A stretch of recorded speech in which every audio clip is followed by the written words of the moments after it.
Dimp Digital Presents Idle Game Chat.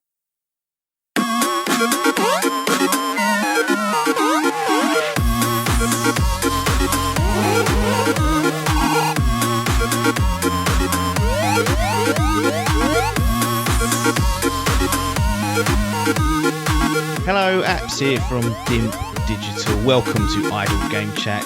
This is the weekly video games podcast where we give our impressions of the games that you can play today and react to the latest news from the wonderful world of video games. We are here every Monday on your favourite podcast app and YouTube, absolutely free. I am once again joined by the reigning Dimp Digital gaming quiz champion. It's Tom Adkins, not Adcock. How's it going? I'm fantastic. Better than I was last week. You know what? I think I know what it is. I was thinking about this all week. Now, again, going to expose the business of how this operates. We got into a bit of a habit of recording on Sundays. Yeah. Now, what I'm thinking is Sunday night, what have we got to do Monday? Go back to work. Now, I'm wondering whether Sunday blues is kicking in, and by the time we get to 8 o'clock of an evening of a Sunday, we're thinking about the dreadful business of Monday homing in. Whereas this one is being recorded on a Thursday night, and guess what day it is tomorrow? It's fucking Friday. Fucking Friday. Double F. Yeah, there's the logic behind it. It could be. I certainly am in a better mood. I don't know. We've had all sorts today to deal with, haven't we? We've had travellers being kicked off lands where people live, and we've had drunks getting thrown out of pubs and beaten up. Like, it's just another day in Essex, but that's kind of been our afternoon and evening sorted, and then we get to sit here and chat about the PlayStation 4. This is almost like a retrospective episode. We're not going to go blow by blow every last bit of crook and detail of PlayStation 4, but we are locked on to this course of next gen now. Killzone Shadow 4 starts us off. Yes.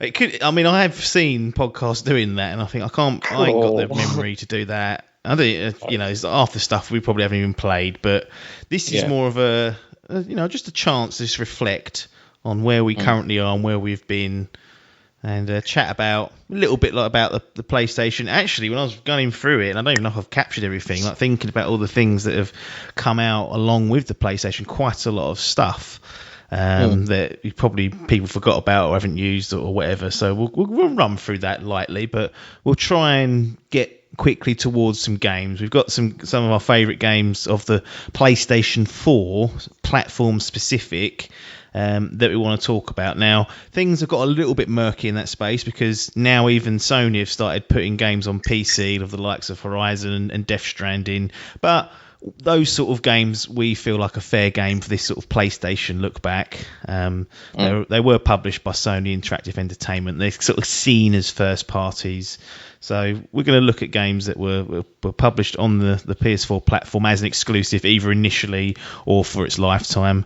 And that's what we're going to get through. We're going to try and keep it, in a reasonable time period. We don't need 3 hours to be doing this. And Adkins has got low battery, so we'll keep it as brisk as possible. Before we get into it, does this particular subject matter excite you? Taking a little look back at the PS4 before we really do put it out to pasture and fucking stamp it out in a few weeks.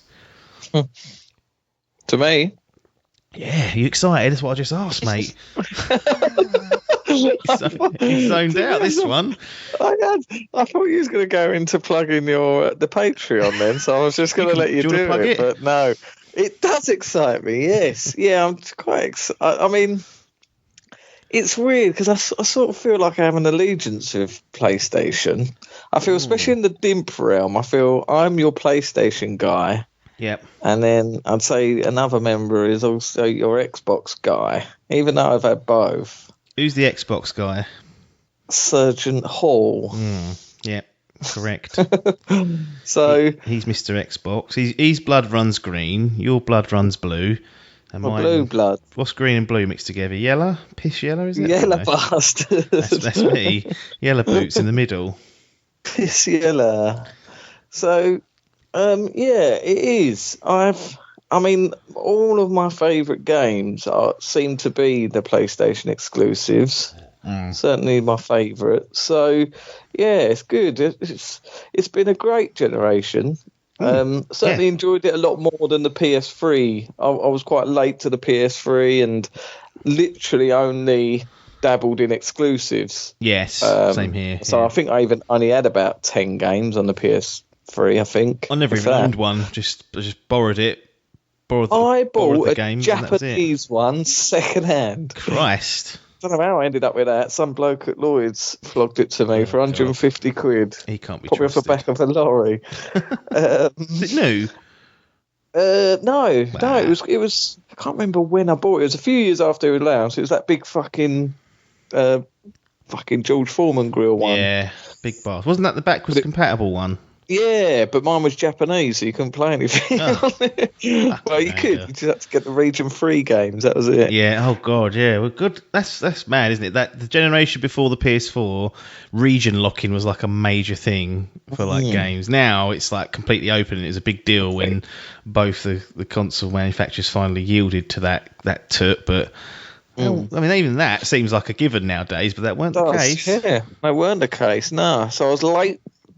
So yeah, we're late to that. Then I had the PS4 this time round, and I was late to the Xbox on this one, so I had the PS4 for a good couple of years before I even delve in the Xbox thing, and didn't just go exclusives, also went third party and sort of mixed and matched throughout the whole generation. Really, the full it's 7 years, isn't it? Almost to the day. Yeah, it will be close to 7 years. 2013. It all kicked off. Remember when you bought yours?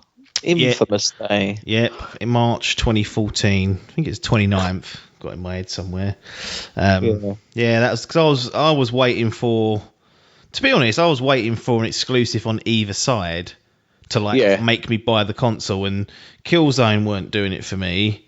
Knack certainly weren't doing it for me, and on the other side, Rise weren't doing it for me.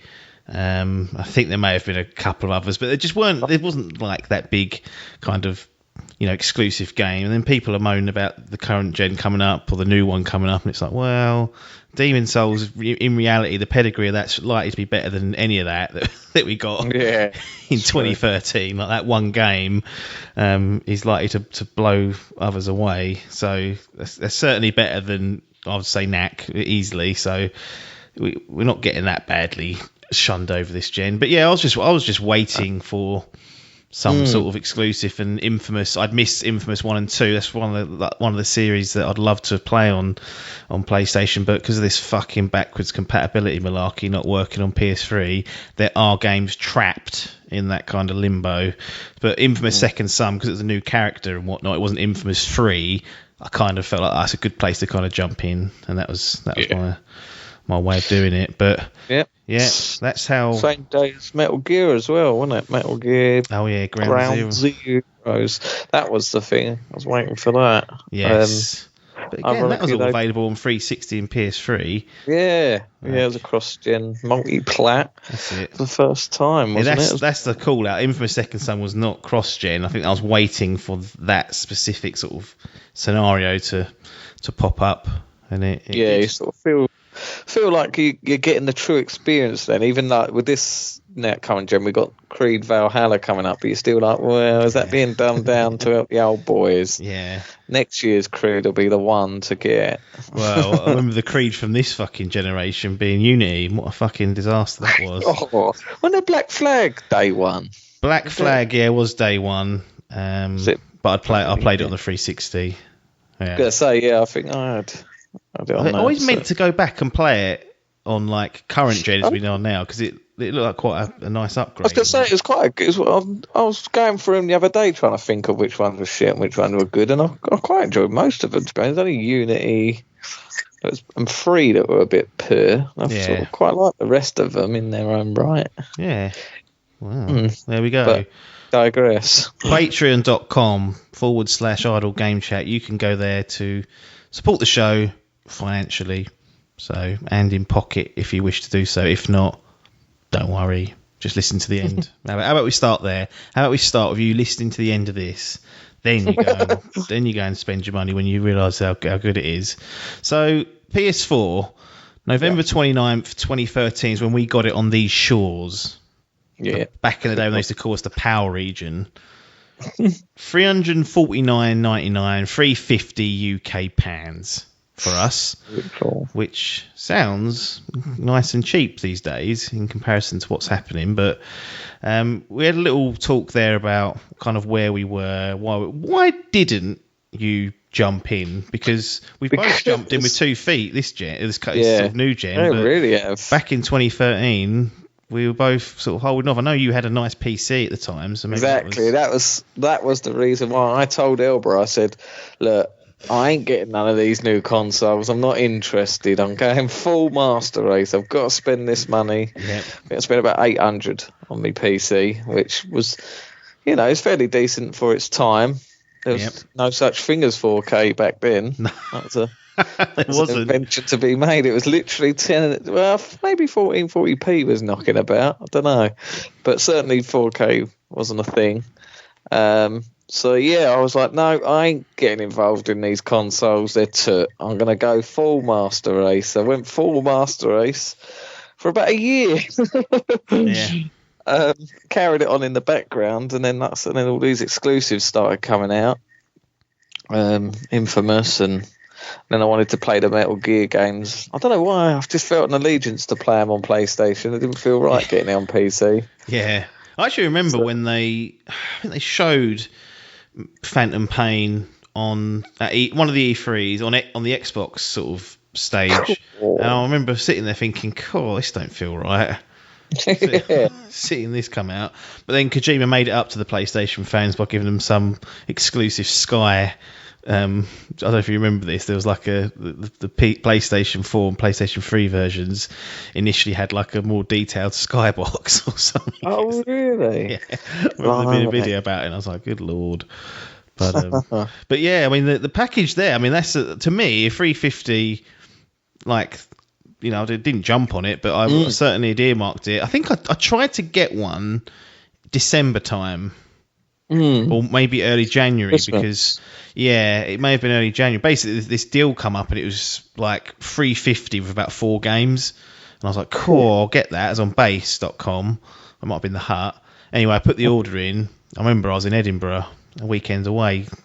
I could do a ghost tour or something, and put the order in. I was like, "Oh, sweet, that's going to be nice." So I'll come back a couple of days later. PS4 rock up. And then I got an email 24 hours later saying we've cancelled your order. It was a listing error. I was fucking seething. I couldn't believe it. I'll bet.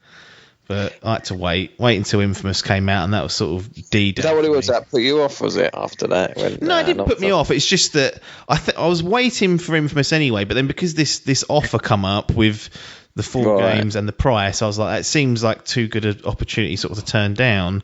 Yeah. It wasn't to be. But yeah, I think overall, I mean, the PlayStation 4 itself.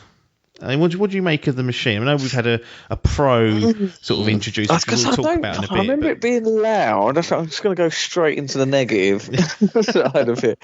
Was the loud? I remember it being loud, but I didn't remember it being an issue to start with. It's almost as if sort of down the line as the games, which worries me about this current gen. They're now saying that these new consoles are silent, but I bet they said that the first part. Yeah, lovely. I think it's when they start making these games more demanding and really stressing the engines, and that's when the old fans are struggling to keep up. Yeah. So yeah, I quite liked it. A lot of people didn't like the design, said it looked like a fucking sandwich maker. I quite liked the sort of angled slide.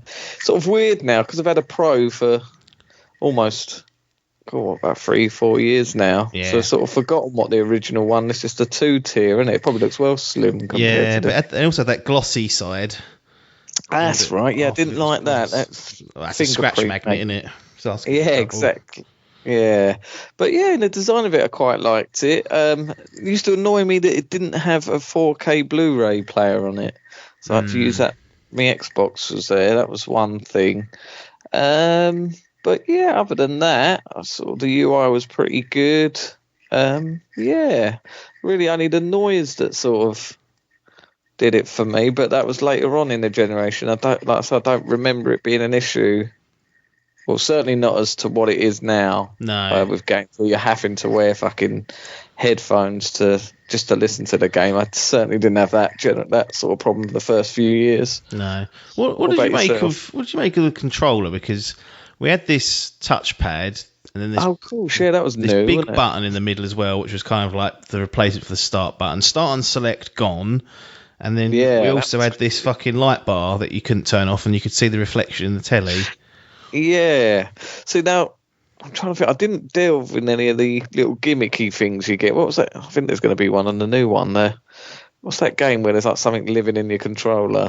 Like the Astrobot stuff? Or Astrobot, that's it, yes. Yeah, I never played that, but that sort of was trying to turn it into the gimmick. I liked the look of the light bar, but like you say, in reality, that's probably why the battery was really poor on.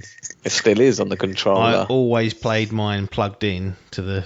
I was going to say. I never sat far enough back that it was an issue, but that was like, I mean, the Xbox, you had to put the fucking batteries in it and replace the AAs, but the PlayStation, I kept plugged in, and the battery life wasn't all that good. I think that's probably why I left it. I was like, well, I might as well just leave it plugged in. Yeah, I could probably leave it plugged in, but I don't. But yeah, after 2 to 3 sessions, I'm having to recharge it again. Yeah. And I've got one of those charging banks where you stick it in, so I have to literally plug it in and leave it on the side. Yes. So yeah, that's a concern. But touchpad seemed, I can't really remember many games that really utilised it well enough. What about Ghost of Tsushima with its little bowing? Oh yeah, that was quite a swipe thing, wasn't there? Yeah, there's a lot of that. I found that overall you could do without it, but yeah, it just seemed to be like a sort of select button. A lot of games sort of just used it as the map button. Yeah.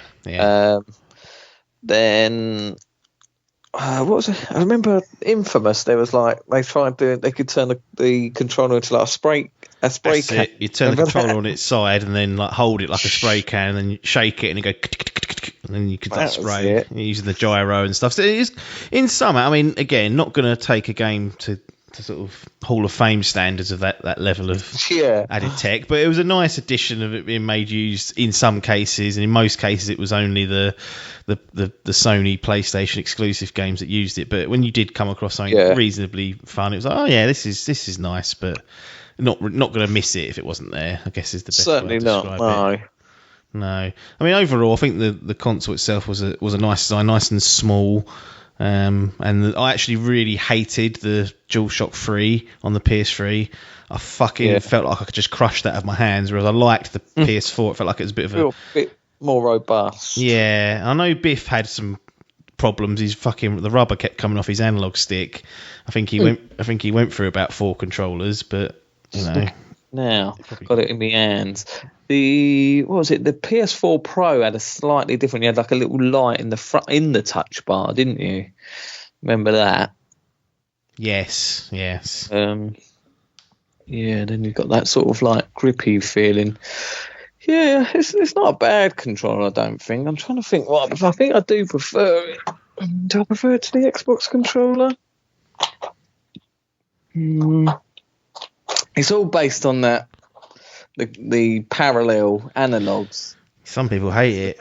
Some people do hate that. It's never really bothered me.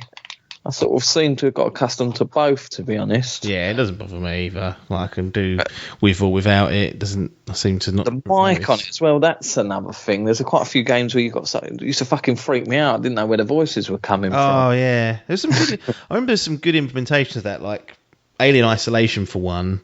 Used to have the motion detector noise coming out of it.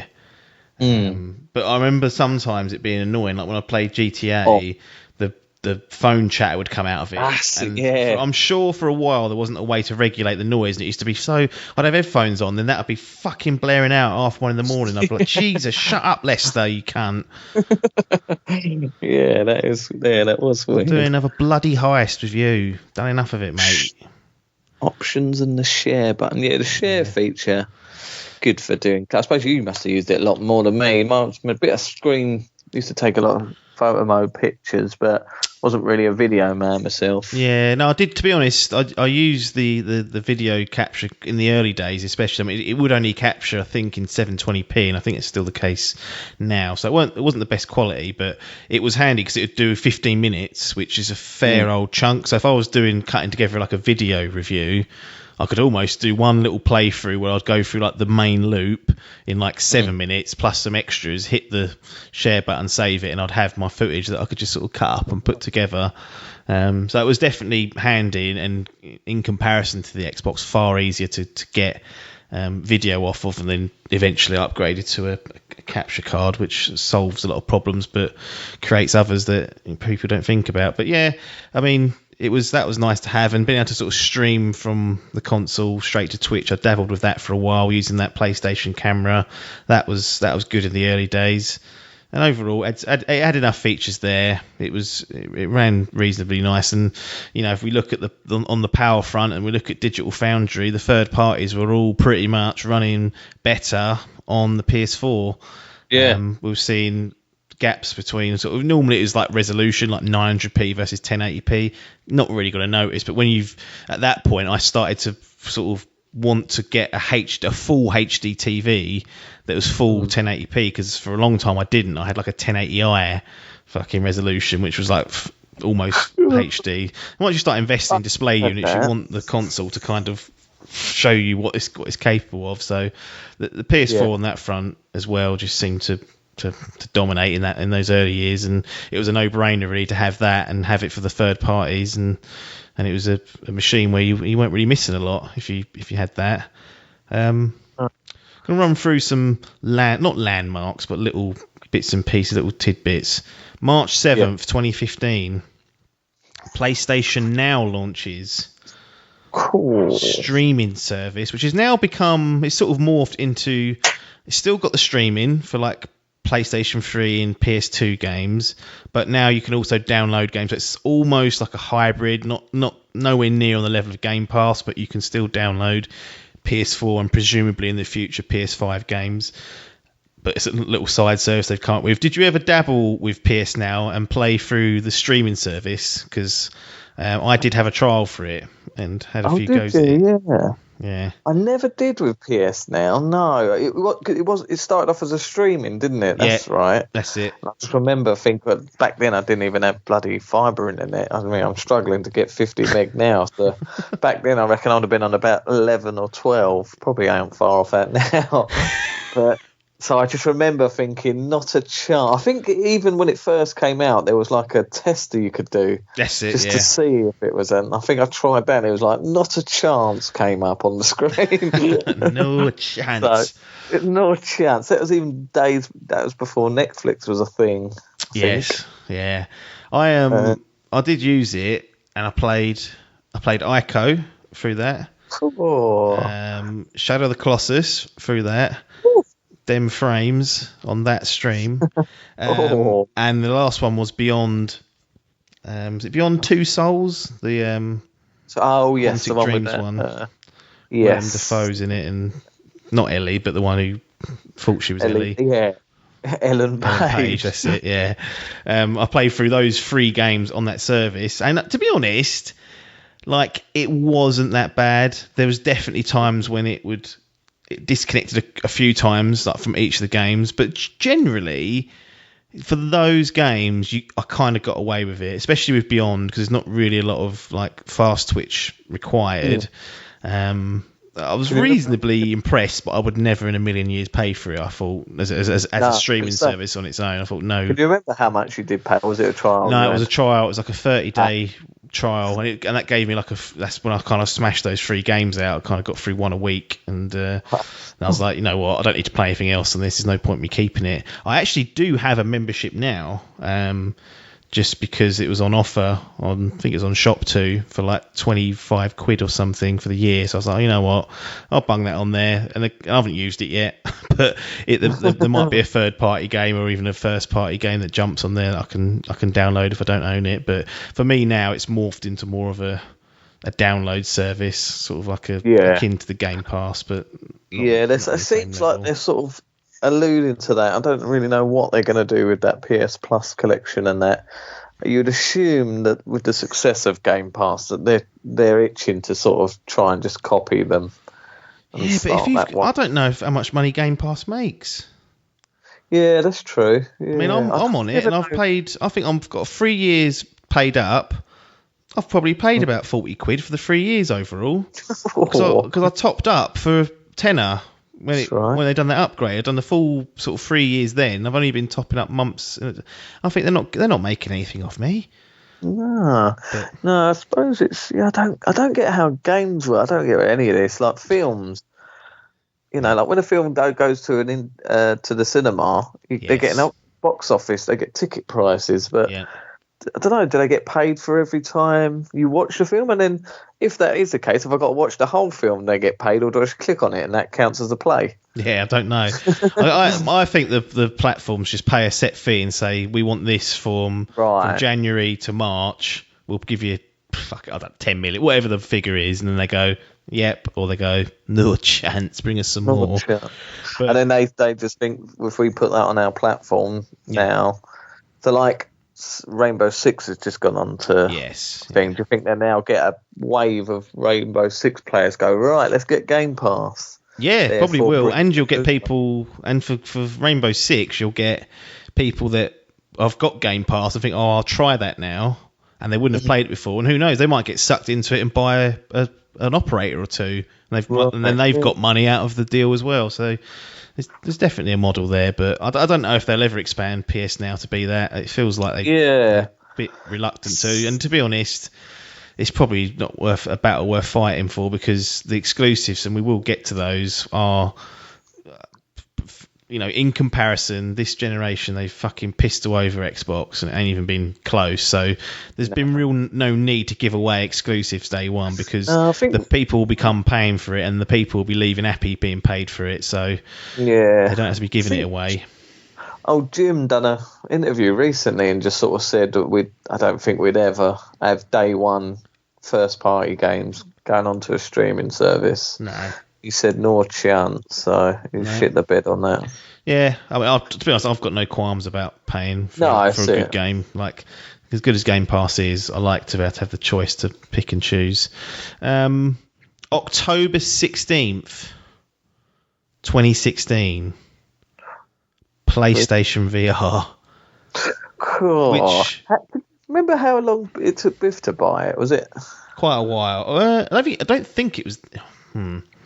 Was it that Christmas? Was it? No, it was after we went to EGX. He had it before then, didn't he? Yes, I think we went to EGX in 2016, tried it, and then he got it that Christmas. He got it that Christmas, did he? We played something. It was like a sort of tech demo of Resident Evil 7, wasn't it? It was that kitchen demo. Well, he got to play London Heist. Oh, that's which was like the proper VR game where you could like fuck about and do things. We just sat in a chair and went, ooh. That's right. To us, but yeah, I mean, it seems a bit crazy now that there's a VR platform on PlayStation, but back then, was you ever, for 350 UK of your English pounds or British, was you ever considering dropping the cost of another console on a peripheral for it? That's what put me off. I think I was tempted to get it. I even, I had it in my Amazon. I think it might even still be in there. My Amazon wish list. Yeah. Hoping someone sees it and goes, I'll buy Tom one of those. Yeah, someone please buy it. So I think the intention was there, but it was just that price. I was like, oh, I just knew, because I even bought when I first got one of my phones, it came. It was like a Samsung VR headset, and I got that, and sort of, it was like, oh no, I quite like this VR. And then just even with that, I was like, oh, it is a gimmick, isn't it? I've like done it for a couple of weeks, and now I can't be fucking put asked to do with it. So I was like, how can I justify spending like the price of a console doing the same thing? And then obviously Biff done it, and I remember us all going round having a VR evening. That's it. He was cruel though, because I played through the Batman Arkham thing. That's right. And then you went to go on it, and you got honestly, you got about 90% through it, and then he was like, oh, I ain't watching this anymore. I've watched 4 people play it already, and you never got to see the ending of it. No, I was nearly there. But yeah, I quite like that thing. the Arkham game. But yeah, there was intention there, but it just was the price, and I probably could have got one now, but it's something, again, I still feel, certainly with the PlayStation side of things, it's one of these things that's never going to hit the potential. It's just not a convenient way of playing, No, it's not. It's fucking hard work. It is. It is, yeah. It's just an upheaval. Yeah, like with that, I thought, what was that game you played this year? Half-Life Alyx. Yeah. Well, that might be the turning point. People go, "Oh no, it is." Well, for many people, it has, but it ain't convinced me. Nah. I'll tell you that much. What about you? Was you half thinking? You know what? Nah. It was because I just knew it wouldn't be put to good use. I wouldn't play it anywhere near enough. It is and was a novelty. Now they got a few good games out of it. Moss and Astrobot Rescue Mission, great games by all account, but just needed a bit more consistency. And to be honest, I just don't really. I've come to the conclusion I'm not really into VR. If I'm honest, it's good on the odd occasion in a short sort of controlled manner and short bursts, but not for a long, big, epic kind of campaign. There's just too many variables at stake that kind of can spoil the experience. I just prefer the more traditional gaming. And yeah, it'd be great to have one, but it would not get used for 90% of the year. And it's like, is it worth just having it there? Probably not. That's why I got rid of my Rift S. I just sent it back because it didn't really work properly. And I thought, I ain't going to play this as much as it needs to be done. Off your pop. Yeah. Sent it back. So, but yeah, it was a console fucking VR set. I mean, now we're getting standalone VR sets coming out of the Oculus Quest and whatnot. So it is moving forward. To me, it'll take a wireless standalone set that's really good for me to take the plunge. I think anything connected with wires, I'm sort of not interested in. Stop tethering me to stuff. Yeah, fucking trip over it in some games. Jesus, what was that? Fucking wire.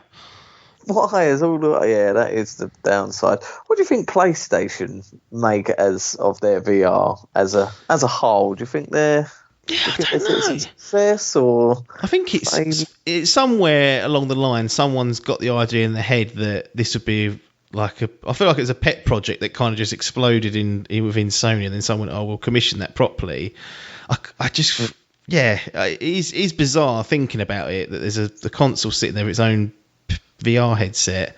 Like, I could understand it if it like allowed third parties to plug into the console and use the power. Like, you could in theory do that with an Xbox, I think, if they wanted to unlock it. But to have a PlayStation VR peripheral, which is going to be just for the nichest of audiences, is crazy, really.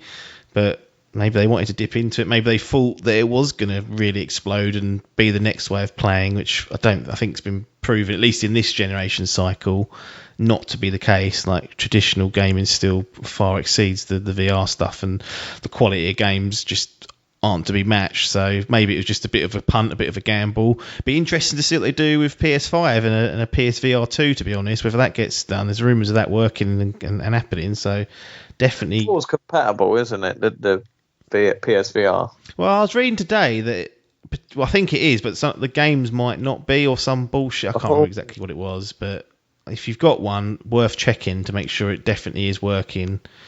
Well, there's an adapter sound they can make there as well. Oh yeah, 50 quid, thank you. 10th of November 2016. The world stands still as, in my mind, I don't think it's strictly true. I think this has been done before with like older consoles and some handhelds, but with one of the main players in the space, a mid-console generation upgrade, the PS4 Pro Project Neo comes to fruition, coming in again at a clean £350 UK. They like that price point. Love it. Now, no, I had no sniff of this happening with the 360 and PS3 era. We got slim versions. But not a console that comes out and says, right, it's got 50%, 60% more power or whatever it was. I can't remember what the stats were. Never had that. This was like a different machine, and there was a palpable difference in performance across a lot of games. And you know, me and you, we didn't get one immediately, but we did crumble eventually. Yeah, I think it was because I didn't have a TV yet. I think that was 4K why. telly. So it's weird to think that it's only just this generation that we're actually still buying on day one, which seems mental to how long we've now been playing games for. Yeah. I think it was definitely that reason why I didn't get one day one. But I don't think it was long. I think it was weeks. Yeah, it may well have been like I've got in my head. I've got sort of either December again or January when we got it through Very, didn't we? We got 50 quid knocked off. Oh yeah, it was, wasn't it? So we used their little finance deal, then just paid it off. They were offering. Paid it off. Yeah. But yeah. Crazy. It seems like because I've had one so long, it just seems kind of normal to have a more powerful console. But the first time the PlayStation and Xbox have ever gone to bat and done something with more power. No, yeah, it baffles me when I see people with PS4s without the sort of upgraded thing, and I sort of think, oh, yeah, I forgot that they're still lurking. I forgot there's still peasants lurking in these parts. These little and they're struggling to get the 1080p still. I think, it's terrible though, because I am getting to that point now where 1080p does look too blurry, and I'm thinking, fucking hell, is that? I wonder it's my fucking eyes. I do wonder. Yeah, it could possibly be. It's the elitism of my eyes, but I've got to say, this is. I don't remember it. Do I remember it being a leaf blower day one? I don't remember it being day one. It felt like after a little while, like about a year or so, maybe a couple of years, I was a bit like, that's fucking loud, that thing. Yeah, I think it was. You kind of go on the internet and see that everyone's sort of slowly saying the same thing. You're like, it was it's fucking loud. Horizon was the first game I think I played on it. And I remember like trialing that you came around mine, didn't you? We was trialing like Final Fantasy HDR VII, like HDR. And that's another big reason for the PS4 Pro was the HDR. But the PS4 got it patched into its firmware, so we could have stuck on that. But I remember that was one of the things that we were fucking about with for weeks, just turning it on and off and taking screenshots to try and see the difference. That's right. Make sure we hadn't wasted all our money on these machines and these new tellies. That's right.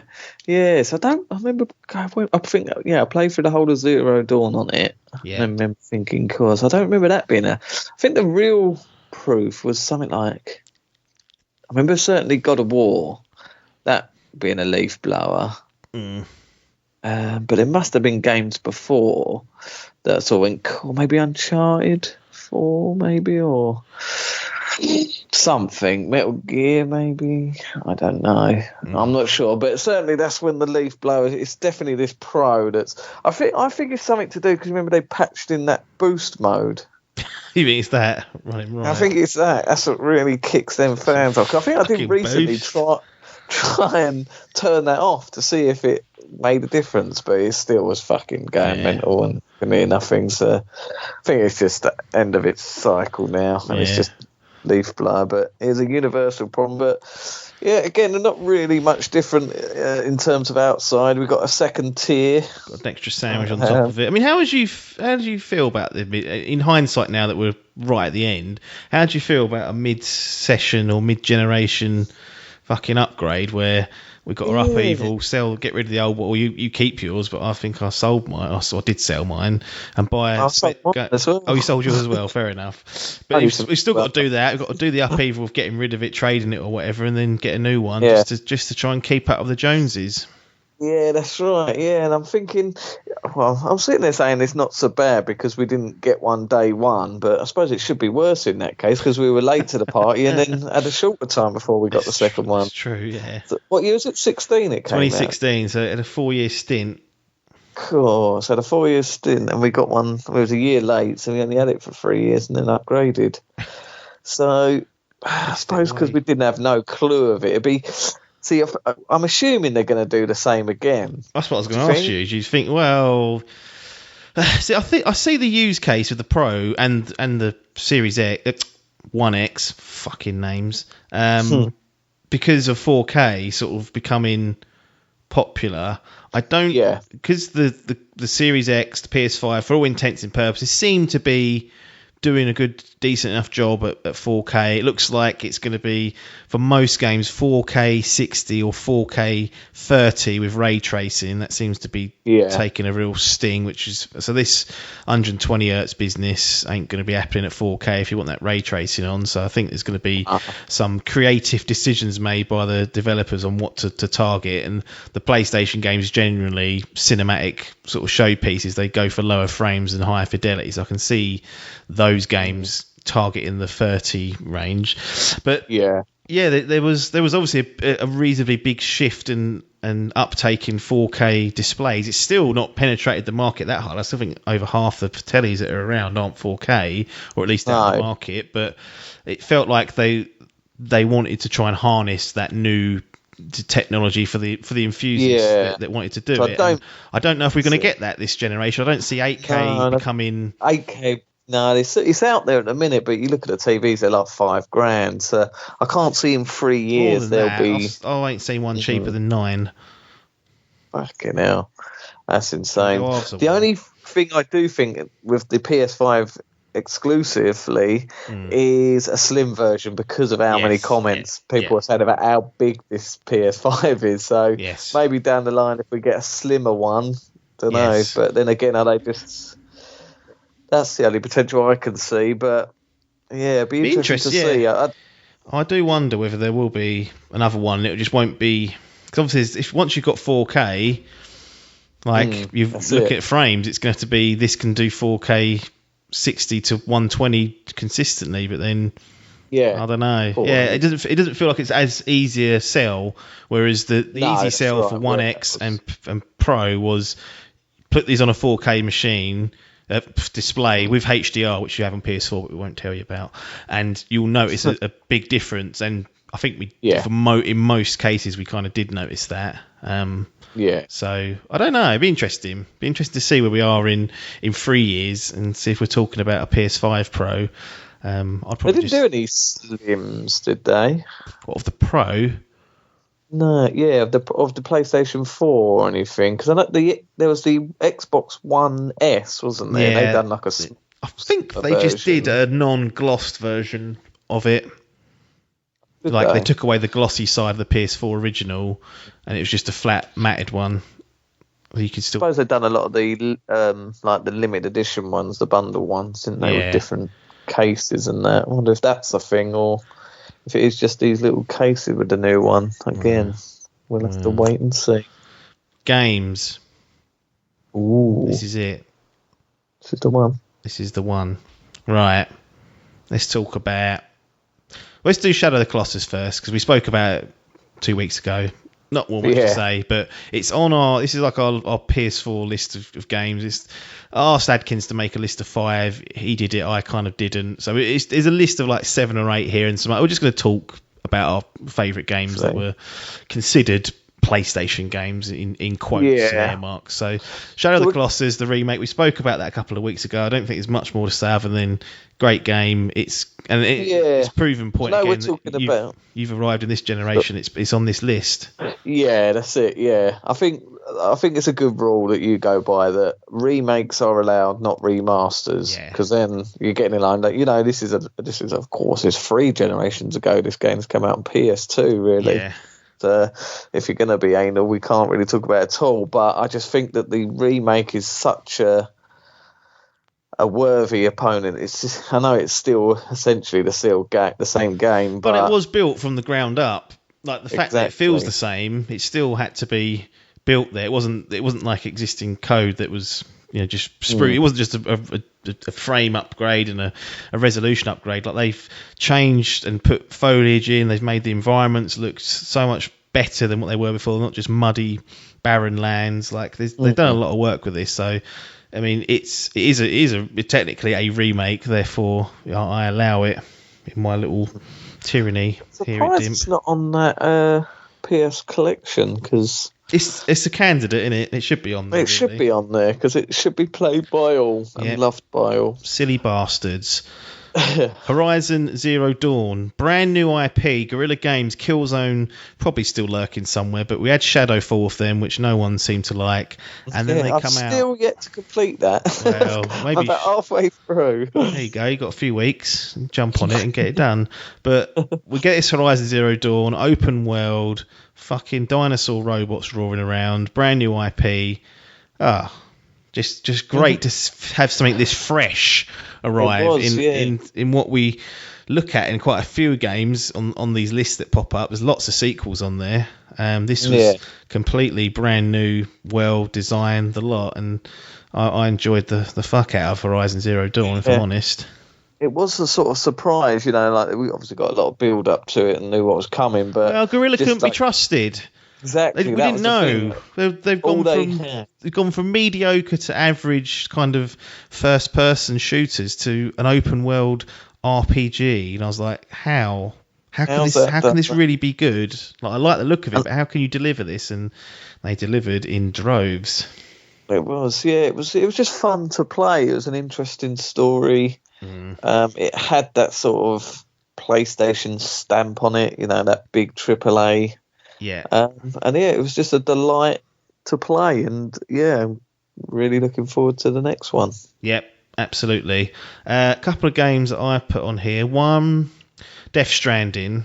Now, controversial, but no, we were talking about this today. Actually, funny enough, I think it's just been broke news that Kojima is currently working on a new game. Yeah. Apparently, I didn't know if that, but didn't know there was that. A couple of my mates were talking about it, saying about you sort of trying to reflect on it a bit years after it's been released. Now it's on PC. Yeah. Was it years? Was it last year? Wasn't it? Last year, last year. 2019. And it was one of those games. It was just a breath of fresh air because it was something different. Yeah. And it was like. It was a fantastic story, a different story, a strange story. It's not necessarily one of those games I could see myself going back through, though. No. I think it was more of a sort of all recommending to everyone. Yeah, I think there's a lot of people. I'd love to watch Biff play a 90-hour count. Just to have a go. Did he? He didn't even touch it. No. He didn't even touch it. No. I can't see him being into it. I think he'd enjoy it for the first couple of hours, and then he'd be like, right, first cutscene where it all kicks off, he'd be like, right, what is this mad bastard doing? Yeah, I mean, I found the whole online aspect so just engrossing. And I remember seeing you online for like over a full day, like literally. I just kept clicking on the. I always click on the app just to see what trophies are being unlocked, who's playing what, just to be nosy. And I just remember seeing you playing. It must have been I was going to bed or something, like 10 o'clock or something, and then the next morning I woke up and you were still playing, and then just throughout the day I just kept looking. I was like, he's still playing. And I think you sent a message like about 28 hours later going, cool, I've just finished a session. Yeah. I did play like a good 12 hours almost straight one time. I really did just get sucked into this fucking road building project that I set myself. And I don't know if I would ever go back personally. I kind of sometimes sit there and think I fancy just going on it just at a slow pace, because it is quite relaxing in most cases, until those fuckers kick off those BTs. But in general, it can be quite a relaxing game and unique, not for everyone. It does divide people on whether it's any good or toot, but I'm on the side of it being good and enjoying it. We have with these days is the lurking of spoilers. And I know I contribute to this a lot, but I do find myself wanting to get games done quick as I can without rushing, just so stuff isn't spoiled. Yes, and I feel like I had that with this. I wanted to sort of get through the campaign and get the full story when really, I should have let it breathe a bit more than it was. But the thing is, it's such a bizarre game. It's really hard to spoil it, like in a GIF or like a picture or whatever. There's so many layers and madness. And I still don't know if I understand it, but it's kind of got its own little shield up around spoilers in that sense. But it's one that I'll remember, and that's why I kind of put it on the list. Yeah, I think it was just like an amalgamation of different. It just had that sort of cinematic feel, like the cutscenes and the where they wear the floody suits and all that, the CG things, motion capture. Yeah. You could sort of tell that all the acting and stuff. It was proper done well. It felt AAA. It felt premium, and it was just a great experience. I think you're right. It does deserve to be mentioned and talked about. Yeah, I mean, what's interesting as well is that it was developed in the same engine as Horizon, the Decima engine, and one of the criticisms of Horizon is that facial animation and lip syncing. And Kojima's come along and gone, look. Probably cost a fortune, to be fair. He's working with all these fucking actors and getting all the kits set up. But look, here's what happens. This is how you can do it in this engine. So the engine's definitely possible. I hope that they can take some learnings into Horizon 2, because one thing that Kojima doesn't always get credit for is the engines that he works in and how he gets the most out of them. I remember that Fox engine when we played Metal Gear Solid 5, and that was just like, whoa, this is a really slick game. Yeah. And they built that from the ground up. But even using something like Decima coming in late to the party, they've managed to squeeze a little bit more out of the engine than the people that had sat there and made it. So, Kojima and Death Stranding get their little mention. Another semi-controversial one. I don't know if you're better. Well, I ain't going to let you guess, but it involves a creature, an animal, companionship, little puppy. Well, it's not a puppy, but that's what I've put it towards. But the last... Go on. Guardian. Yeah, of us. What's he talking about? Puppies and the Last Guardian. The Guardian. I was late to this. I think you and Adcock had already been hyping it up and steamed through it. Telling the world. I was gonna borrow it off of you at one point. I think you did end up borrowing it because I kept it for a long, long time. Yeah.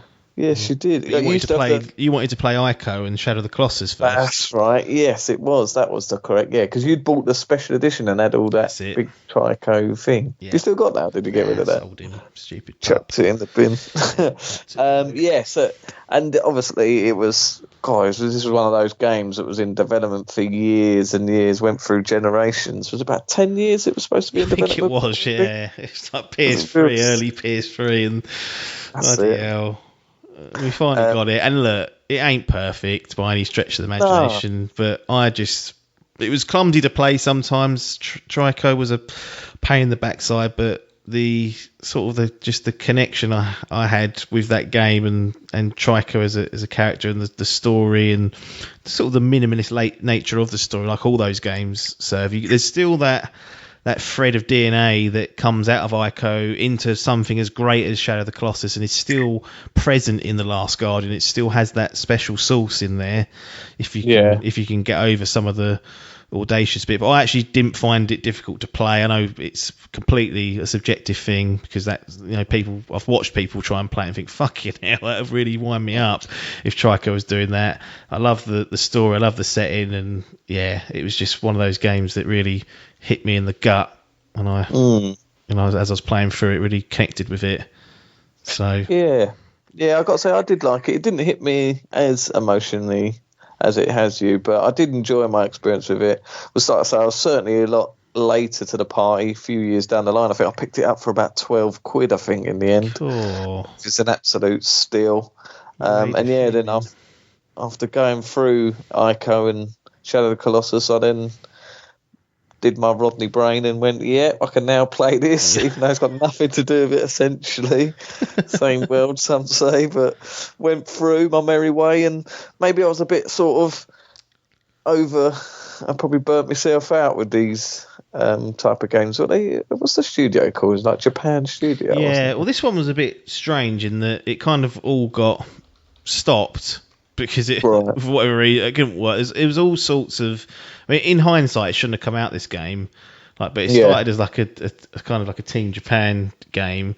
Then Ueda, who was like the director of Ico and Shadow of the Colossus, like the main guy, he was working for a firm called Gen Design, and then he was brought in. Gen Design were brought in as contractors to help finish and get the game done, basically. So it was, they obviously had what was left of the old bit, and with Japan Studio kind of put it all in together. But it was you could tell that Ueda had a hand in it, having played his old games of Ico and Colossus. So that was always, I think that was an important, because without that I think it may well have just been crapped on even more. But I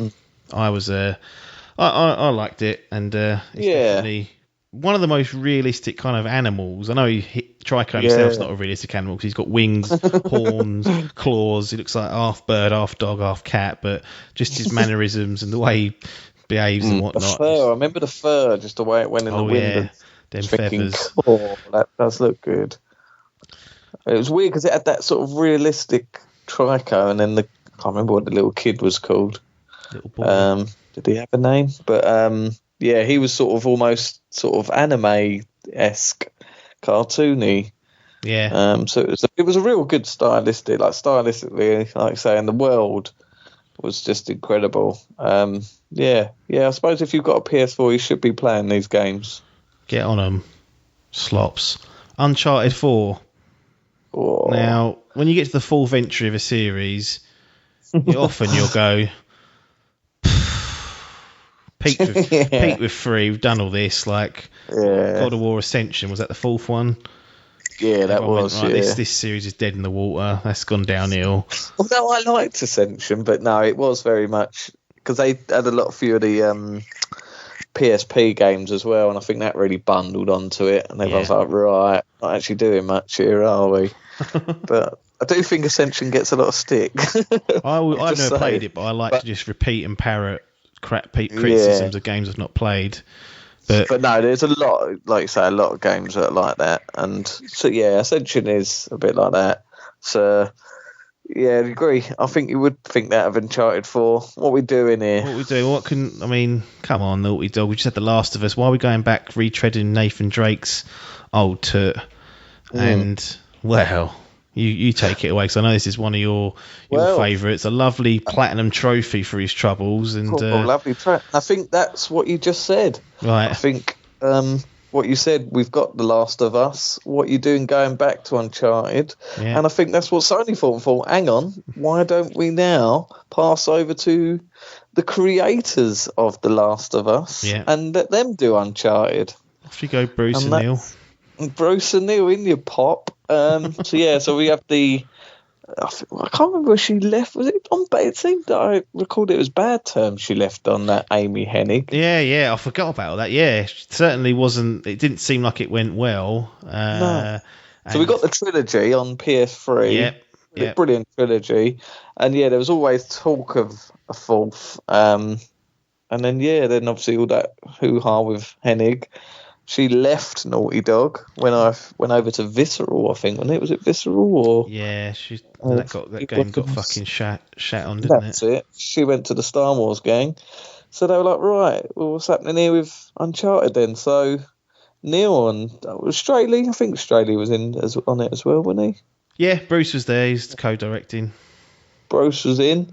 And we got Uncharted 4, which I think it is. I really like 2. 3 was great as well, but I think 4 was probably the best Uncharted, I thought. Yeah, I think so, yeah. And technical showpiece. Super fun to play. The grappling hook adds a new dimension to sort of what was just sort of cover shooting, reasonably good. Yeah. Still great puzzles, great sort of movement and climbing and jumping, all that exciting stuff. The set pieces still on another fucking level. Yeah. And what I liked was that still funny, still got good humour, but I felt like they told a bit more of a grounded and adult tale with the old brother coming back and about relationships and things. It felt like it was a bit more of a mature look. It clearly had like the lens of not a Last of Us because that's so depressing, that game, but Yeah. that series, but had that mature lens over it to create a bit more of a grounded, story and whatnot. I really did enjoy that sort of just change in direction, because could have easily done a fourth and made it completely wacky and whatnot and cheesy, but they kind of got a nice balance here, I thought.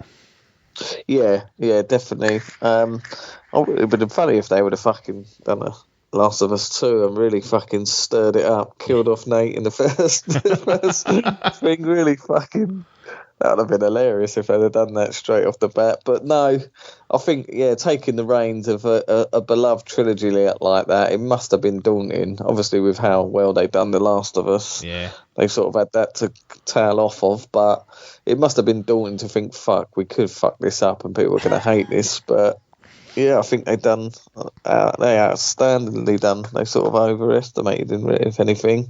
Yeah. What a game! Yeah, and I really want the PS5 to come along and they go, right, there's a patch of Uncharted 4, 4K 60. Sorry. Yeah. Because I know the multiplayer was 60.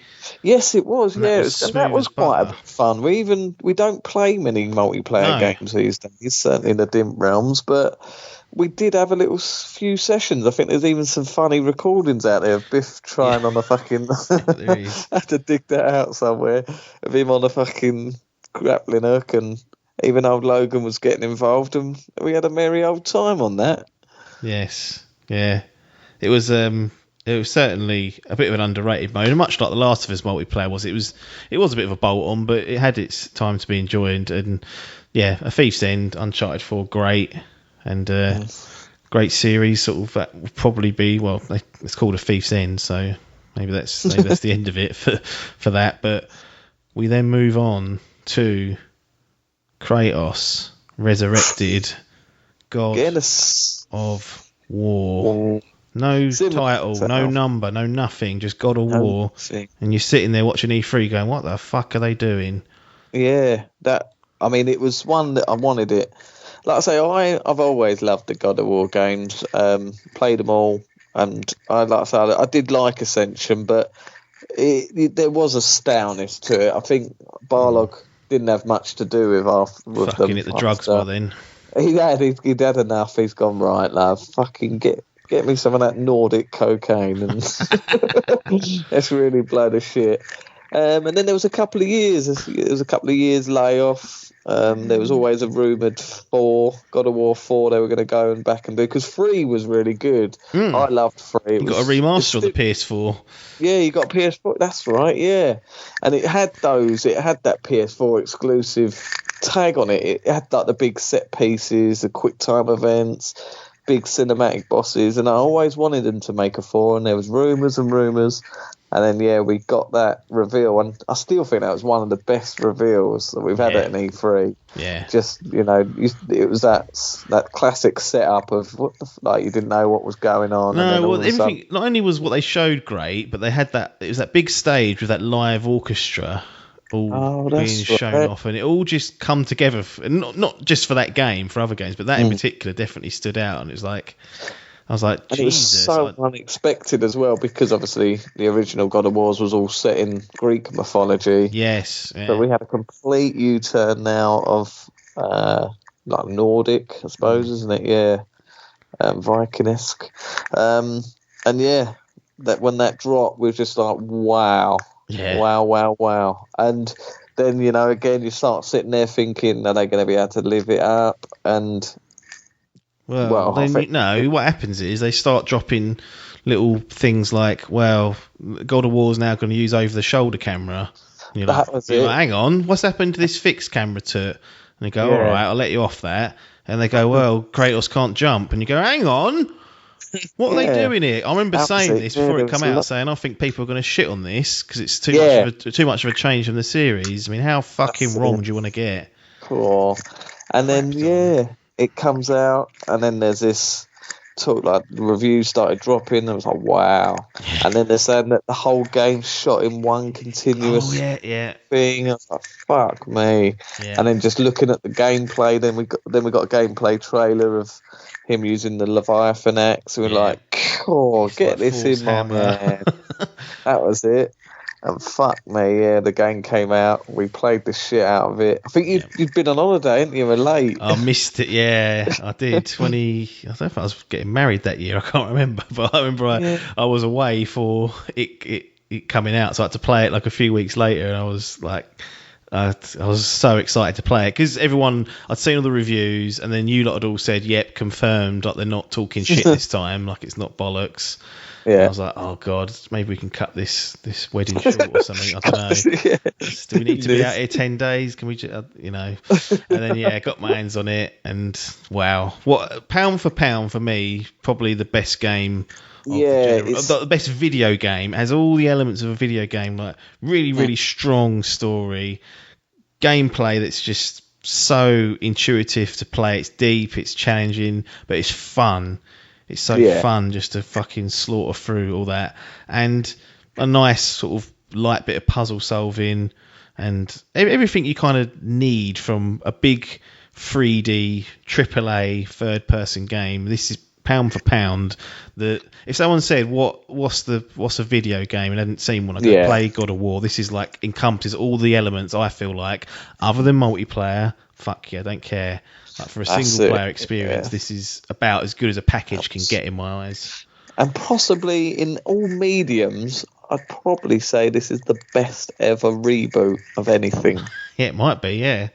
I ain't got much to contend with them Star Wars movies, but I'm just trying to think of big reboots like this, like a real change in direction, the Kratos we were used to, like a lot of people used to say, yourself included, that Kratos just wasn't. It was just a loud noise. He had no sort of personality, and he didn't. He was just this aggressive man with white skin and a bit of red over him, and he just had that was his backstory, that he was just angry and wanted to kill everything in his path, and a lot of people like that about him. He's just this aggressive man. But then we got this story, and you're like, at first I was like, right, yeah, but this isn't God of War, and then after playing the game you're like, no, this is God of War. This is the new God of War, and this is what we wanted. I didn't realise this is what I wanted, but it's just so much better. And it's, Kratos became a character,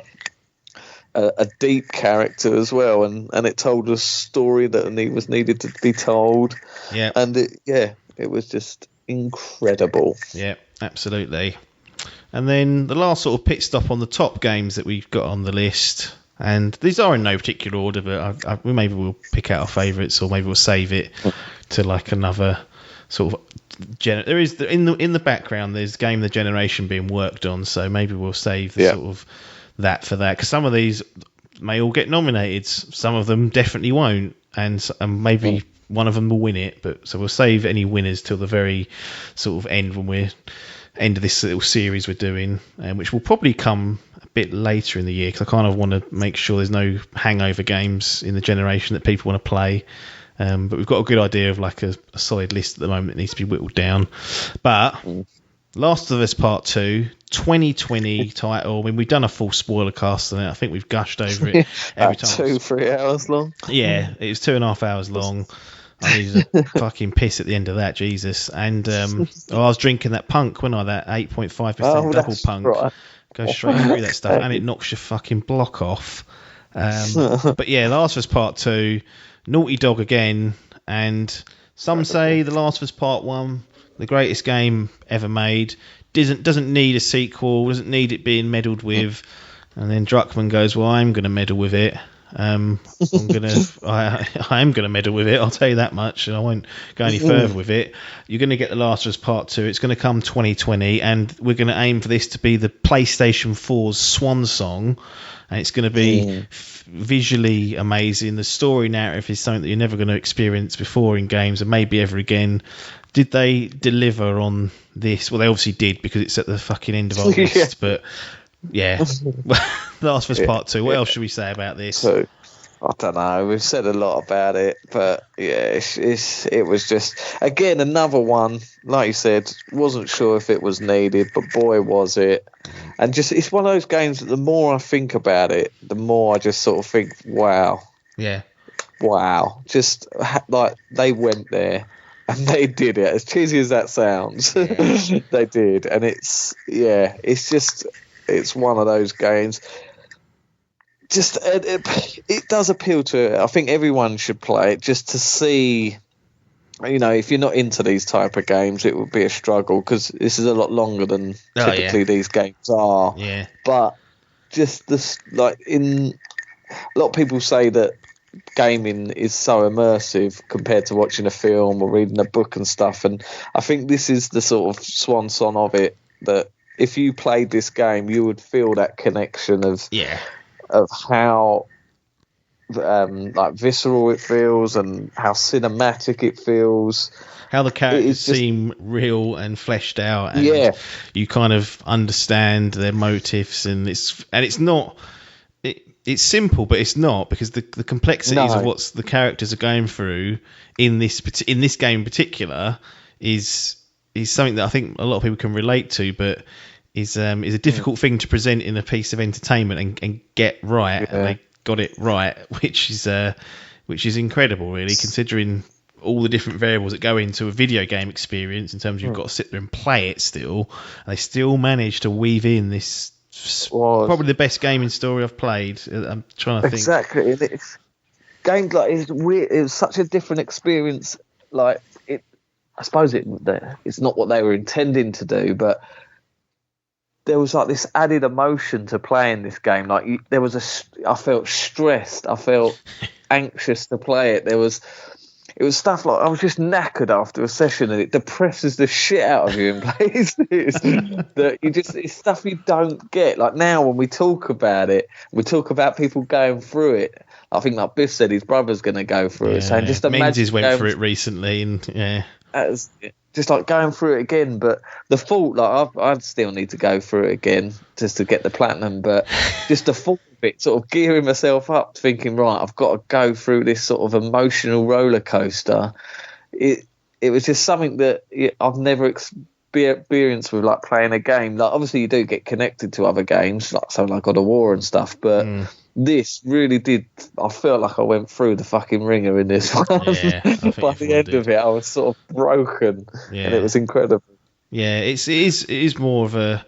It's not a happy-go-lucky experience. It's going to be very uplifting, which doesn't make it bad at all. It actually makes it quite an interesting direction, because it will. It sounds like a negative. It does sound like a negative, but no, it's an experience that's I've certainly never experienced. I don't think you either. No. From this sort of medium, but a must play by all, and it's a story that has to be told and will be continue to be told, because they're now converting this into a TV series. That'd be interesting to see where they go. Yeah. The success of it. Will we get a part 3? Do we need a part 3? Yeah. Same questions that we had at the end of 1, so they've done it again. Well, that's sort of like the main meat of the games that we wanted to speak about. There is a few more here I wanted to mention and get really brief thoughts on. So one, and this probably isn't one for you, but it's more one for me and one for Adcock, but Bloodborne, that was a crackerjack for me. First sort of Souls game I played. You've managed to get through Sekiro, which many are saying is harder, so there is a chance of Bloodborne there. But I love the settings. What really drew me into that, I couldn't be sitting there playing those Dark Souls games, I don't think, which kind of scares me on Demon Souls, because it feels, at least it looks from the outside, that it's going to be that sort of realm. Whereas I loved the world of Bloodborne, just the dark, horrible Lovecraftian shithouse that it is. My biggest regret of the PS4 is not giving this game more time and not finishing it. It's the heart. I've got games sat here. I've got loads of games I've not finished, but that one really niggles at me. And still to this day, I installed it again the other week, and I even jumped back on it last week. And I played it for about half hour. Got my ass kicked, as you do. Walked away. I've walked away again, but it's still there niggling, and I think it's gonna be, because it's now on that fucking PS collection and it's backwards compat. They're talking, there's strong rumours that it can be up-res to 60 FPS. Do it. That's the way to do it. I'll go back. For an fucking gen, yeah. I'll be going back. But this is the thing. I'll watch fucking YouTube walkthroughs, and there's fucking, this is not a sexist thing, but there's little girls playing it. And I think, how can they fucking get through it and I can't? I haven't got the patience. What are you doing here? And not in a sexist way. But I think if there's teenage girls that are getting through this game, why am I being a baby and fucking not pulling through? So it's the biggest labour of love for me, and I want to get through. I get it. Like I've always said, that this game didn't hook me straight away because it doesn't have a quote unquote story. It's not used to the story beats that I'm used to, but I do see the satisfaction, certainly after playing Sekiro. I think that's why I warmed to that one more, because that did have a box standard story, whereas this game is completely different. It's not about the story. It's more about the combat and the game, the loop, the fucking build, the satisfaction you get from getting past one of those big fuck off horrible bastards. That drunken bastard. Pisshead, and that ape throwing shit at people. Chucking shit at you. It's got that charm to. I mean, it is a tough game. They're all tough games, but Bloodborne was like my first one. I guess. I had that feeling of beating that fucking Clark. I did that, no cheese. Yeah. That big, what's his name? The Gascoigne. That's it. No, the first one. Oh, the cleric beast. Cleric beast. That's it. I had that experience. I remember doing it on a fucking pixelated stream and getting excited, getting past him. So I've done it, but it's one of those ones. I know how loved and how respected this game is, and it kills me every day. I think there's this little it's like a little mini you in my ear every day. Then I completed Bloodborne. No, I'm not. Once you do Sekiro, you've got your From Software license. You can skip them now. It's this little voice in my head, and it ain't gonna go away until I get end credits rolling. I wish it had a thing on Nier where I could just do die one and give me an ending, and I go, well, at least I completed it. Oh dear. Another 2020 game, Ghost of Tsushima. So we both played that, both enjoyed that. We talked about Legends mode last week, and I think this is another. It's come out after Last of Us Part 2, so another sort of swan song title. And I think we enjoyed this sort of take on an open world where really fatigue can set in, and probably did a little bit to it to be brutally honest, but beautiful setting, lovely slick combat, decent enough story. Unless you're Biff, you say you got bored halfway through. Yeah, Robert's your father's brother. Thank you. I remember building up to it, we started to get a bit worried. It sort of, when it first was looked, we thought, oh, that looks good. And then the more you saw of it, you started to think, oh, God, is this going to be another Creed type game? Blokeville, USA, or Japan in this sense. And then when it came out, it sort of had that element, but what was there overpowered it. And all in all, it seemed to be, it was a decent game, a meaty game. Yeah, with not many complaints. Spider-Man.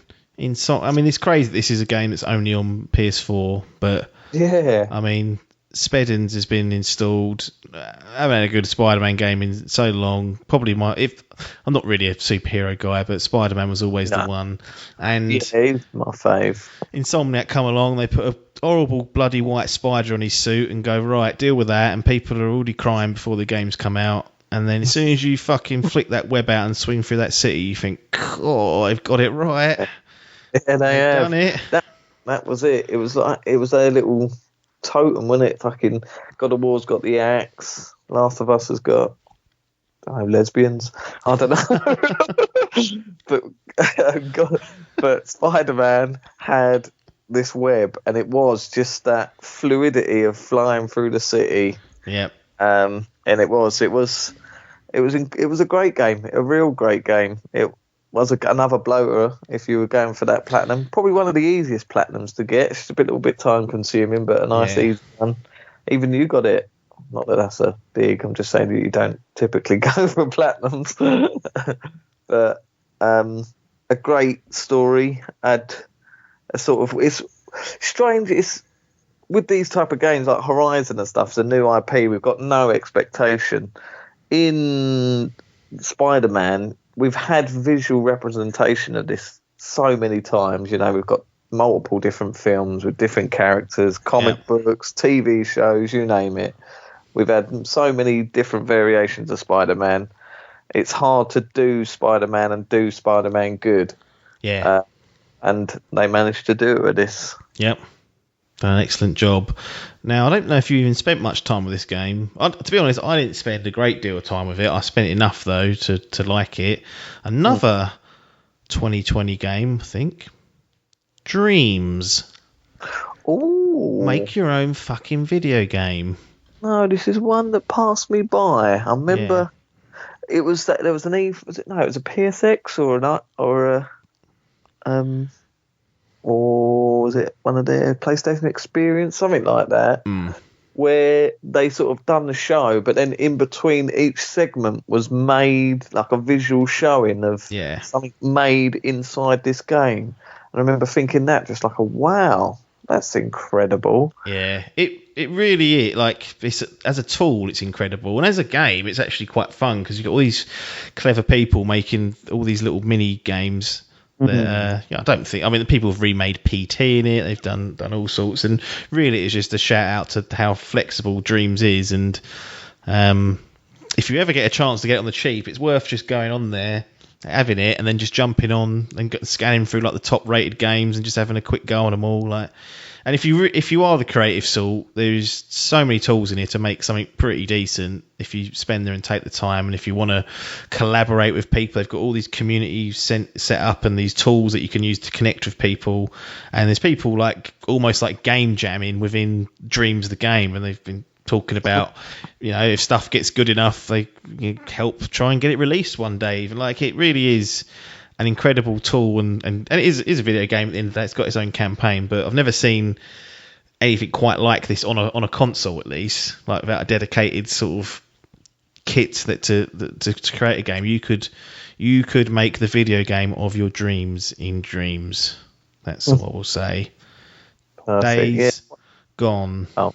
Days gone. Now that's a game I can talk about because I didn't really have much. It's one that passed me by, Dreams, but I would like to dabble one day. When it goes in the cheap, it should be all the games I missed out on should have been on that PS Plus collection. Yeah, it should have. They tailored to me. Email Jim and say, can you add these on here? Jim, give everyone tailored their own exclusives they didn't play on their trophy list. They should go to their console. That'd be a brilliant idea.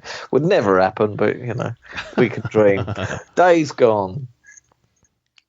I was late to this. I wasn't late. I bought it day one. Actually, you were late to this. I was late to it. Yeah, I borrowed it late to it because I didn't finish it till late after you guys did. I played about 10 hours of it, and in my head, I was done. I thought there's something here, but didn't review great, did it? Had that seed planted. Had the seed planted. There was other big. I think Red Dead Redemption 2 was out. There was a lot more distractions, and I thought this isn't good enough for my attention. I thought at the time. Biff gets it day one as well, I think. Yep. Bins most of his games, probably up to about 90% of his games, I'd say he bins if he ain't happy. Don't serve bin a lot. He doesn't get that name lightly. No. But the one game that was reviewing that's sort of 6 out of 10, 7 out of 10, a real beefy fucking bloat fest, a 50-hour long campaign, some were saying.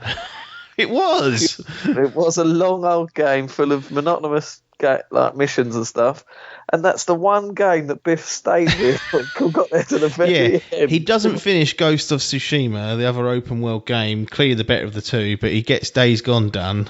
And that still baffles us to this day. We still don't get. And he dropped a spoiler about 30 hours into it to us. Yeah, he did. Live on his podcast. Oh yeah, he did. Yeah, it was. It was on the old podcast. You're right. So I hadn't played it, so I just thought. Your review with him, wasn't it? Was it your review with him? Yes. No, it was his. He was reviewing it. I hadn't played it. And he said it, and I thought he's not that stupid. He won't. It'll be something quite early on.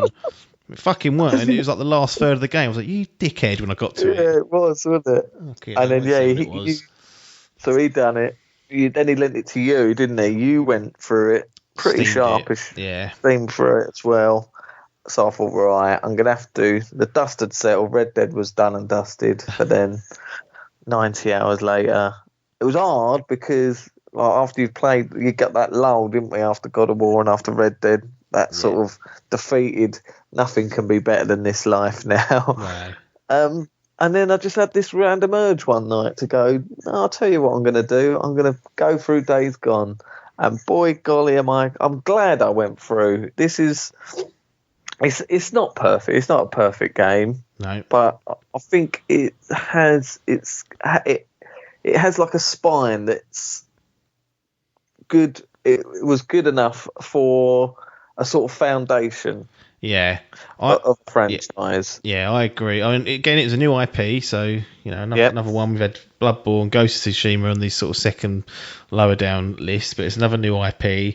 Good sort of world building, and I actually found the main missions pretty good. Like I liked this. There was always like constant chatter and stories through them. I didn't like the whole having to like build up levels and like move from some of the stuff in the middle, like some of the is clear filler there to me. Yeah, that kind of eventually sucked a bit of the fun out of me. But I was in the camp, whereas I thought it was reviewed a little bit harshly. It did run like a bit of a pig, to be fair. Like it weren't great, but it was quite an interesting kind of take on an open world where survival wasn't always easy. Like you could quite easily get overwhelmed by a horde or wild animal or something like that, and you had to keep your wits about you. And yeah, I think this one of the it's a solid foundation, and I hope they get another crack at doing it, and just to try and listen to what the feedback is, because there's lots to give. And Days Gone 2 could be what perhaps we was expecting out of Days Gone. Yeah, I think tier. A lot of it didn't go with them. Like obviously, it had a lot of comparisons to The Last of Us because of its setting, and it had the feel. A lot of the combat looked very similar with on-the-go crafting and third-person action games. So it had a lot against it, but there was something there, and I'm glad it's on that PS Plus collection so other people can give it a go. But it's just, I think the negativity of some of the reviews and the length of it will be enough to put people off. But we do stress, do give it a go, because there's something there, and I think people will enjoy it. And they sort of have patched the shit out of it now. There's, they were very credited for their hordes that weren't really seen in games. That time, the amount of enemies you have at once, and they are exciting and fucking terrifying to play in some segments of the game. So just experience that, and now they have even modes where you can just go off and do them on their own, like a challenge mode, which is quite exciting. So, worth a mention. Last one, this is more for you than it is for me. A little tickler on here. The Order 1886. Yeah. Was it my first? I think it might have been my first ever platinum. Okay. Or famous. I know it was definitely one of my quickest. Yes. I think I've done it in about 9 hours. One playthrough, about 9 hours, I think it was.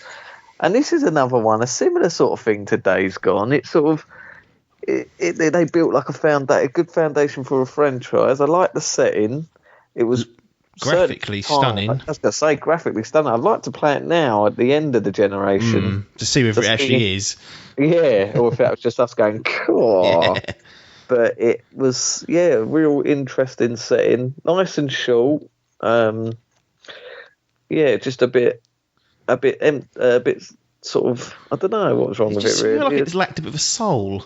I don't know. It's a weird thing to say, but it didn't grab me by the bollards, Dawn, if I'm being honest. And it was one of those games that it came out after launch. Like, it was not a launch game at all. It was in the first couple of years, though, wasn't it? Yeah, so the actual release date was February 2015. So, just over a year and a bit, wasn't it? Yeah, and to me, it felt like it was a launch game in that it looked great, but it didn't have much soul there underneath. And had it come out in a earlier period, like in the launch window, I felt like it would have got a better time with the critics and a better time with the fans, outright. But because it came out in 2015, we'd already seen some better games running on these sort of platforms that I think it hurt it a little bit, and it never quite recovered. But I played through it. It was pretty harmless, and I think that unfortunately might be the end of the Order 1886 though. The setup they've done there. Ready at Dawn went off and did something else, and that IP will probably sit there until someone else wants to pick it up, or it'll just rot. But I thought I'd put it on there because I know you kind of had a positive spin on it and did enjoy it for what it was. One of the problems was it was short, and people was like, "Right, you're asking for full price for that," and they were like, "Yeah, it was like 5-6 hours, wasn't it? I think." You were platinum it, so it probably took you 9, I think you said. So yeah, I didn't. It probably took me about 6, I think 6.5, 7.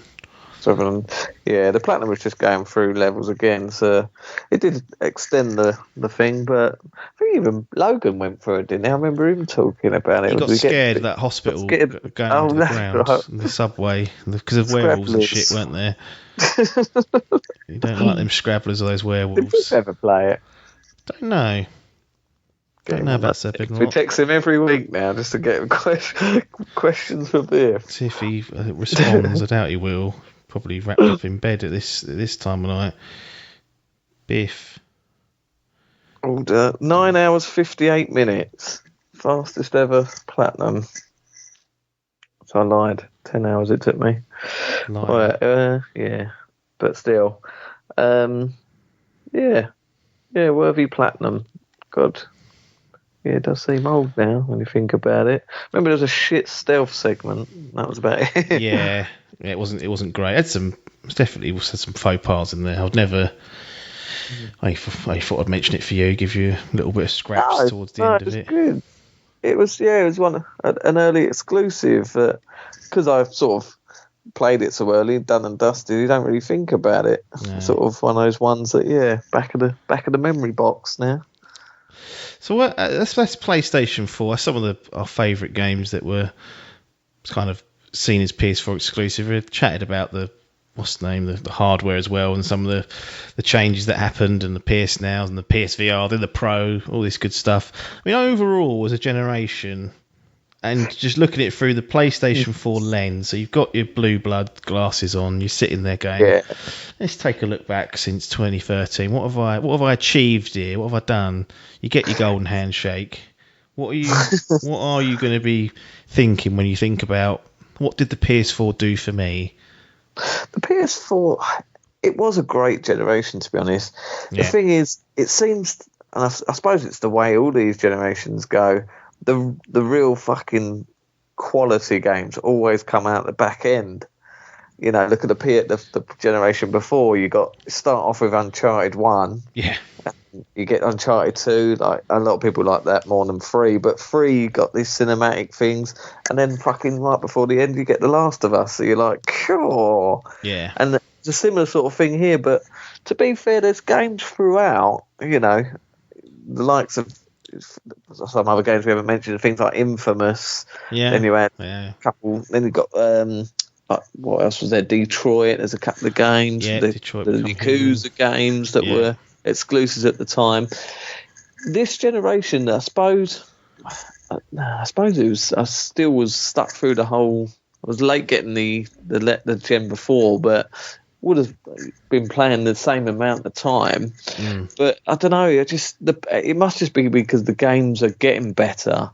But I think it was a brilliant game. You know, like some of these games now, like the likes of Last of Us 2, God of War. When I now think of them, I think of them as like in my top 10. Yeah. Before it would have been like Metal Gear Solid on the PlayStation 1 and Final Fantasy 7 or something like that. Now these sort of games that have come out in the last sort of 4 or 5 years or whatever it is, they're now the best ones that I've ever played. So they've dislodged a few, haven't they? Yeah. So when I think of that, dislodged this childhood nostalgia somehow. Exactly. Yeah. That's it. You have that sort of attachment to games like the old ones, the old classics, and it's knocking them off. Yeah. So when I think of the PlayStation 4, I think it was such a success story, not just with its sales. You know, it pissed over the Xbox ridiculous. You look at the millions sold. Yeah. But it's just, and it is, the reason for that is it's exclusive games, and they don't have the what's it called, the Game Pass, the subscription model, which a lot of, like, it's a great feature, and maybe the way future gaming goes, who knows? But this generation was certainly the generation of the exclusive, and they absolutely smashed it, and it was an incredible. I think it sets the tide. You know, people are already saying that the PlayStation have already won the next gen, but it's a ridiculous claim. You know, I think it's just because of how much of a landslide. Yeah. On the board. It feels like there's momentum still a little bit with Sony, even though they've made some missteps. But and a lot of that momentum I do put down to these exclusives. Like you mentioned, some of these games will go down as not just the best of the generation, and they were only on PlayStation 4, but you know, some of the best of the last few generations, perhaps some of the best ever. Like there's games that we've spoken about today that can go in that conversation, and you can have a serious chat about whether that's true or not. And it's just incredible to churn out that level of quality in one generation is astounding. It really is astounding. Not just for the top tier games like The Last of Us Part 2s and the God of Wars and the Uncharted 4s at the top, but even the likes of like Horizon and Bloodborne and Ghost of Tsushima. These are all still, they're maybe not the platinum standard, but they're still golds and up there. And like just to have nearly a dozen or so of these is just, it's incredible, really.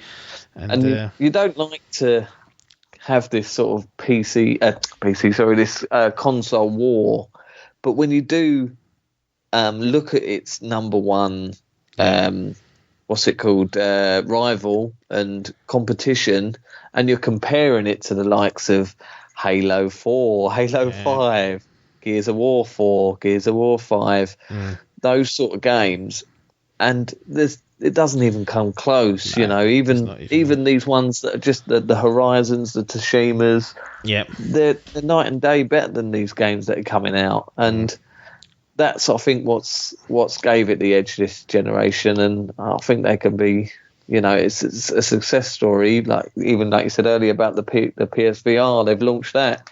Xbox didn't even give it a go this gen. They said, "Fuck it, can't be bothered with it. We've got different fish we're trying to fry here." Yeah. But you've won this one.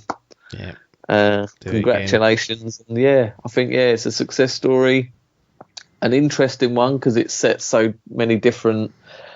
There was sort of different blips throughout. Like you say, halfway through we get a new console, we get a VR. Yeah. We get these unbelievable games. A real interesting and like a landmark of a generation. I think it'd be years, you know, in 20 years down the line, it'd be interesting once we've had a couple more generations to see how much this one stands out, and if it's talked about as sort of, you know, that generation was the greatest, or will it just keep getting better because that's the way these things go. Like I say, at the end towards the back end of these generations, that's when you get the heavy hitters, the best games, the best graphics.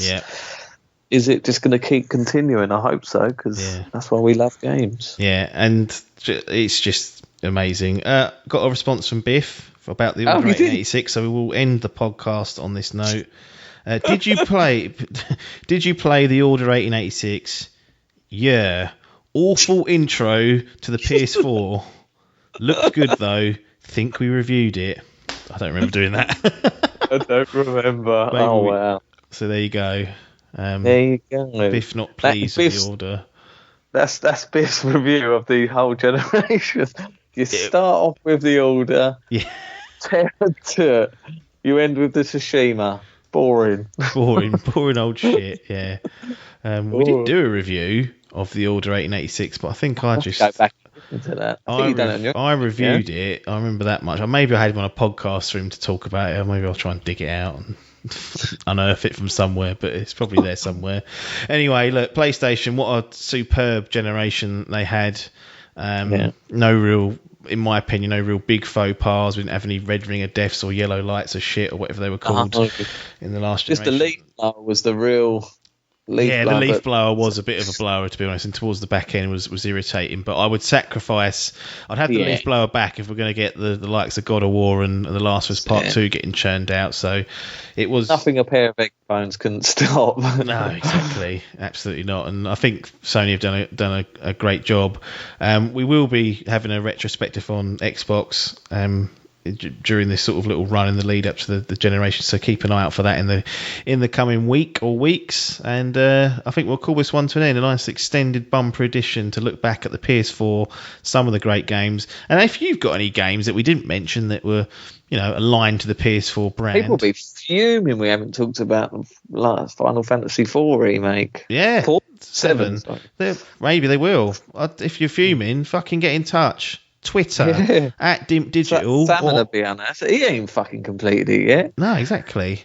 At Dimp Digital or at Idle Game Chat at us and tell us what games we've missed that you wanted us to talk about, or in the various circles that you can get hold of us, you know how to. But nothing more for us to say apart from thanks for your time and ta-da.